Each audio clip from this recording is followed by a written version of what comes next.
Welcome to today's show. Conveniently, they have decided to release the footage from when the supposed shooter at the Appalachian High School was interviewed by cops in 2023. And of course, I have to show you this clip that they released because it couldn't be more obvious. It couldn't be more obvious, starting with the fact that we see a giant letter G right on the front door. Now, you might say, well, their supposed last name is Gray, right? Colt Gray. I mean, I'm surprised it's not Smith and Wesson Gray, but Colt Gray. So we're supposed to believe that randomly this gigantic G is on the door. And there's a lot of stuff in this clip that you have to pay attention to, including access to firearms, because the father talks about how the firearms in the home are accessible to the child. And of course, this is everything and has everything to do with red flag laws, with holding parents accountable for the actions of their own children. Now, some people out there might agree with something like that, but this is really just going to give the government more carte blanche over how you store firearms in your home, if you're allowed to even have them in the first place. Because of course, if you're online and you're speaking in discords that the government might think is a threatening discord, like somewhere that we would all speak to one another, even though none of us speak on violence, well, then the government's going to say, look, not only can you not have firearms, but if you do and you have children, anything that they do, you're going to be held accountable for it. And eventually, like I said earlier, this leads to people like me and you being prosecuted for things the government will carry out, false flags that they'll carry out, and say that the person who perpetrated it was somebody who was a member of, say, my website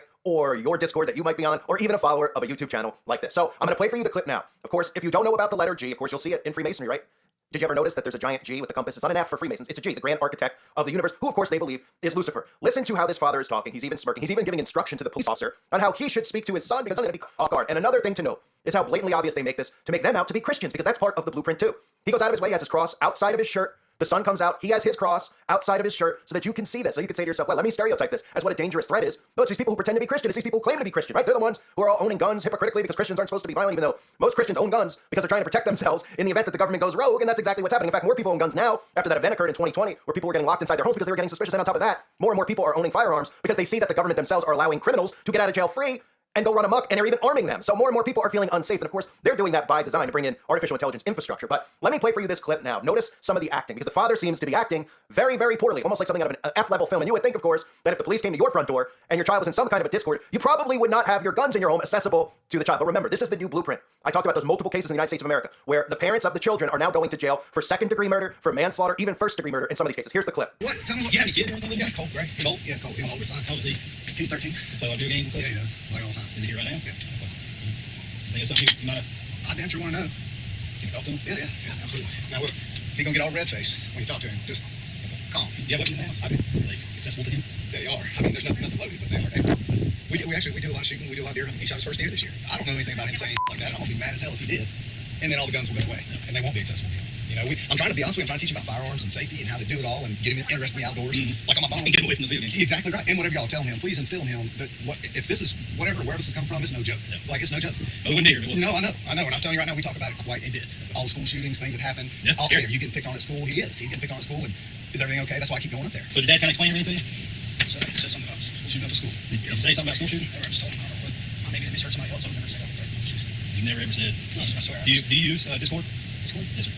I used to. When's the last time you used it? Really? Was it at Traditions or was it here? No, it was a Traditions because in that Discord account that I had deleted it before. Before you moved here? Yeah, because I think it got like it had been passed or something like I was telling you something like that. Have you heard anybody on Discord when you were using it say something like that? You remember? Like at that time? Yeah.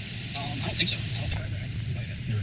And I mean, I'm not trying to get anybody hemmed up. Like, this is some serious stuff. Oh, he knows how serious it is. Trust me. You tell me he didn't, because I can't remember anything like that. Yeah. I take it at your word. But if you look me in the eye and tell me that's what you're telling me, I got no choice but to take it at your word right now. But, yes, sir. But like I was telling your dad, find out otherwise, man, it's a different story. It's a really different story.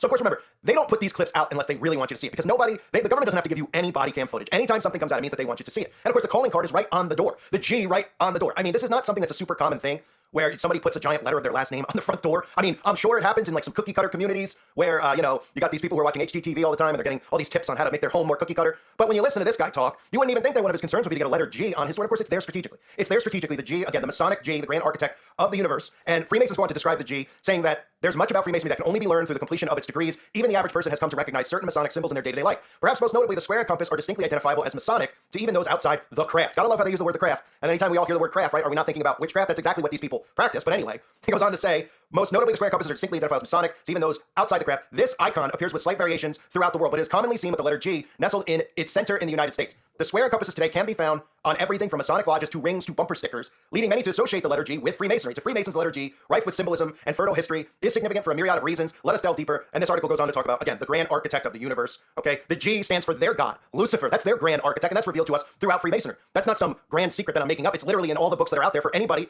to go find and read themselves. And Albert Pike talks about Lucifer being their god, and those are the teachings that they all follow. Morals and Dogma, a lot of the books from Albert Pike. Okay, Freemasonry follows and worships Lucifer. These people will deny it to the grave, but when you're well versed in this stuff, like I am, and I'm sure most of you are, you're not persuaded by liars anymore. Because once you realize that these people are professional liars, they take an oath to the grave. They will lie. You would expect them to come out and tell you that they worship Lucifer. Do you expect them to come out? Do you expect witches to come out and say they commit human sacrifice or they cast spells? They pretend like it's all make-believe. Like, oh, we're just witches. We love nature. We love the universe. We love trees. We run in circles and hold hands because we care so much about nature. What do you expect them to come out and tell you what they really do? If they came out and told you what they really did, then there would be a mass uprising. Then all of these laws wouldn't be in place to protect them anymore. These laws that are in place are to protect them.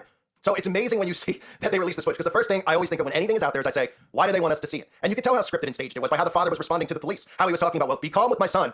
Please be calm with him. He's going to get all flushed. And you can tell that the kid looks like he's some type of, Manchurian candidate just by the way that he's talking, the way that his eyes are moving from left to right, and how his whole demeanor in general, right? But he made sure, and that stuff, again, that is so deliberately done. They made sure that both of them had their crucifixes, their crosses, out on display. Because this is how they subliminally stereotype what they're turning into the terrorists in the United States of America is in fact Christians. Constantly. The theme is, when these events happen, they came from a home where they were either listening to conspiracy theories, the father was into conspiracy, the son was into conspiracy, he was listening to this on YouTube, he was listening to that on Facebook, he was believing in these false narratives, he was a Christian, God and country, and all this stuff that they do with nationalists and Christian white nationalists. This is all being manufactured right now. It is creating a stereotype in people's minds. And again, they consider us the enemy to humanity, these people, because they worship Lucifer. So who naturally would be the people that they hate the most? Who would naturally be the people that they want to put the seed in people's minds of being the new terrorist? Being you, period. And again, this guilt by association thing, it may be, some people have said, well, that's kind of the way it's always gone. If somebody's there, somebody gets pulled into a crime, then they're guilty by association. No. What we're talking about here is literally you saying something online. When the digital ID is in place, you saying something, and somebody out there hearing what you say. It could be anything from, hey, the government has gone rogue, the government is completely corrupt, the government worship the devil, to them creating a false flag and having somebody go open fire, do something at a school, anywhere, and they're going to hold you accountable for it, saying that you need to be held responsible for what you say because it influences other people. That's what we're headed towards. That's how insane this is. That your words, that your thoughts will have an impact on somebody else so much so that they could go out and carry out an act even without you calling for it, but because you planted these seeds in his head that the government said, you're going to be held responsible for it. Welcome to global communism. Utter insanity, folks. Again, you gotta love the giant G on the front door. Could it be more in our faces? Could it be more obvious? You think that's there randomly? If you know how these people operate, they reveal themselves all the time through signs and symbols. All the time. And they could be as blatantly obvious as they want, and they know nobody out there is going to think twice. Everybody out there who hears this, for the most part, except people who follow my channel over the years, will see this and say, his last name's Gray. It's normal to have a G on the door. Meanwhile, you could probably drive for about 20 miles and you wouldn't find a single house that has a giant letter of their last name on their front door, especially if you're going to look at this guy in the stereotype they're putting out, where, I caught his first deer, we're out there hunting. I don't even know if you crack a beer on the front porch. I don't know if there's a Red Bull or a beer, but I mean, if it's a beer, it makes even more sense for the stereotype, right? That this guy would have a G on him. Give me a break. This whole thing is utterly staged, and people out there get all upset about it because they don't realize that when the government carries out black ops, it doesn't mean that there's not victims. It doesn't mean, there's cases where there's none. There's cases where the schools don't even exist, and then there's cases, of course, like this, where you can look at it and say, oh, okay, but wait a minute, let me look at some of the names of the victims here. Oh, one of them's name is Christian, right? One of them's name is Mason. Did you notice that about two of the victims, Mason and Christian, right? You got his Masonic G right on his front door. I mean, this stuff just gets more and more in our faces by the day. And they're able to do this because they know the majority of people are so dumbed down that they could show you the signs and the symbols constantly and it goes right over their head because it's not a direct connection. They go, well, it's just some guy making a theory about it, right? But if you know how they work and you know what their belief is with signs and symbols, like when I show you the collages of all the celebrities holding a hand over their eye, then people start to go, yeah, that's a little bit weird, right? Why are they all holding up one hand over their eye? Then we have the eyeball on the back of the dollar bill, right? Then we see them do things like create these Taco Bell commercials. They call it Bell Illuminati with the all-seeing eye in the pyramid. Okay, maybe there is something to this. Maybe there is something to this, right? And all these people are out there speaking in the name of love and unity, and they're all Democrats, but if you understand how global communism works, they're duping you into enslavement. But most people out there aren't thinking. But this stuff couldn't be more obvious. It's right in our faces. It always is. I thank everybody for being here. I hope you're all doing well. God bless you as always, and your families.